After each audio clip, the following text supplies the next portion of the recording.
Jimmy Corrigan, the Smartest Kid on Earth by Chris Ware tells the story of Jimmy Corrigan as he meets his father over the Thanksgiving week. I didn't really enjoy this comic book as much as I had previous ones that I've read in my class. I felt very confused for the majority of it, as it would go from Jimmy and his father to Jimmy's grandfather when he was a kid, to random daydreams and nightmares, and it was just very confusing. In this video, I'm assembling something that's in part of the story, and it has cutouts on this page. I just simply copied and printed it out rather than actually cut it out of the book, and tried to follow the instructions pretty closely.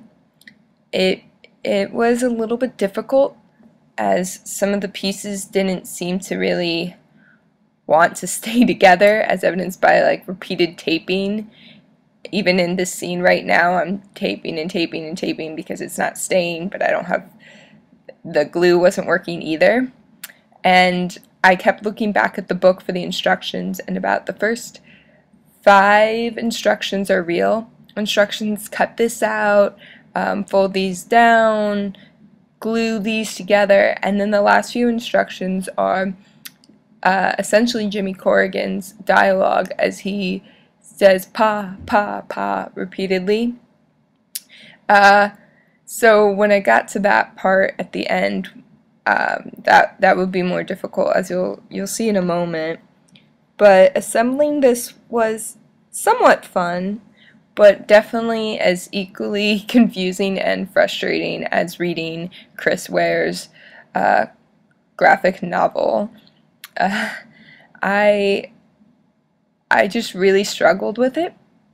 And this, I'm talking about the novel, not necessarily the craftsmanship, but trying to understand how certain pieces went together literally in creating this little circle projection thing, and figuring out how the pieces in the story went together, which parts of the stories are continuing from other parts, which parts are just daydreams, which parts are actually completely relevant to the plot, which ones are just side notes. It was very confusing. So when I was assembling this, I was hoping that maybe it wouldn't match up with the book. Maybe it would be really, really simple, and I could just put everything together and it would work out perfectly. But right around here is when I realized this was impossible, as the certain pieces refused to fit together or go through the proper places, and I just became really frustrated, so I moved on to this part, which is the end steps, I have to assume, as the final steps in the actual book that's right next to me. Doesn't have real instructions for the last ones, as I said previously. So I'm trying to assemble it at the very end, and I have to keep making adjustments and adjustments and adjustments. But eventually I got this top piece to fit into the main section. So that went really well once I made the correct cuts in the paper. But I was definitely growing frustrated with the pieces on the table right now, because they really weren't working.